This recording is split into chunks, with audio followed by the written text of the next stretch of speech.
Brought to you by Penguin.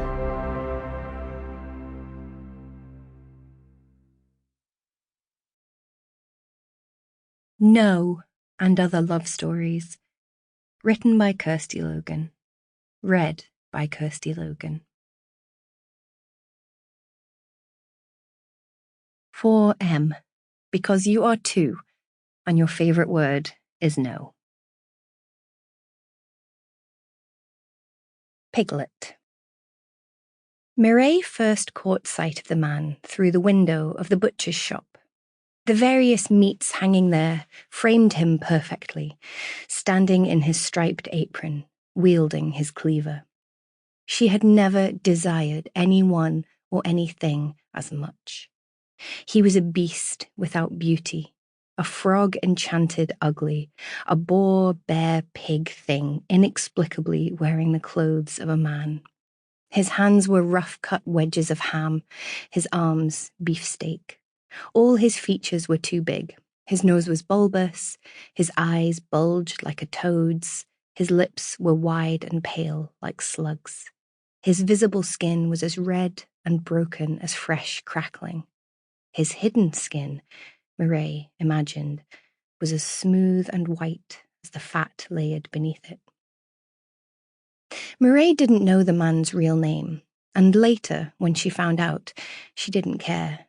By then she'd already named him Monsieur Porcine. An invented identity was sometimes better than reality. She knew this from her own life. It had been fine to be a sweet, chubby girl called Mary, but to be a sweet, chubby woman was to be invisible, and that was not fine. So she had become Mireille instead. Mireille was beautiful. To be beautiful, a woman only had to look small and stupid, but not too stupid. There was no such thing as too small. A woman should be small enough that a man can fit his hands around her waist, small enough that she has to stand on her tiptoes to be kissed. But parts of her must be voluptuous, specific parts in isolation from each other. Mireille knew that if someone were to strip her all away, all the parts she'd earned and bought, the lips, the thighs, the hair, she'd be nothing.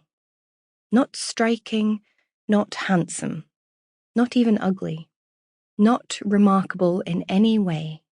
A pretty-ish female whose looks would soon fade. Utterly worthless. Through the butcher's window, Mireille watched as Monsieur Porcine lifted his enormous blade and dropped it with incredible force.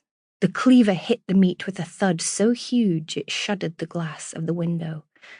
Mireille felt an answering beat between her legs. That night, in the blank hours when she'd eaten her supper of leaves, no dressing, but it was too soon to go to bed, Mireille opened her laptop. She couldn't stop thinking about Monsieur Porcine and his meaty arms. She Googled photos of meat, but that wasn't it. She was hungry for something, but didn't know what. Except that wasn't quite true, because the websites she ended up visiting were very specific. She'd have thought a special browser would be needed to access these sorts of websites, but apparently not. Perhaps it was because most of them were text-based. That way a person could argue that it was all merely fiction, and so be free of any sort of prosecution. Mireille spent hours on the websites. She read a lot of stories, then graduated to pictures.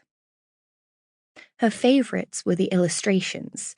She didn't like the photographs because it was too apparent that they weren't her.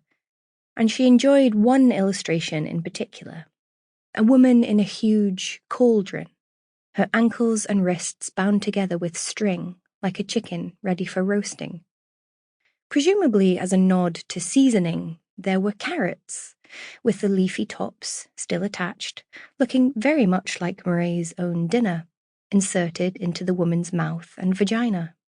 She stared at the drawing for a long time. Then she saved it to her laptop and shut the... Sample complete. Ready to continue?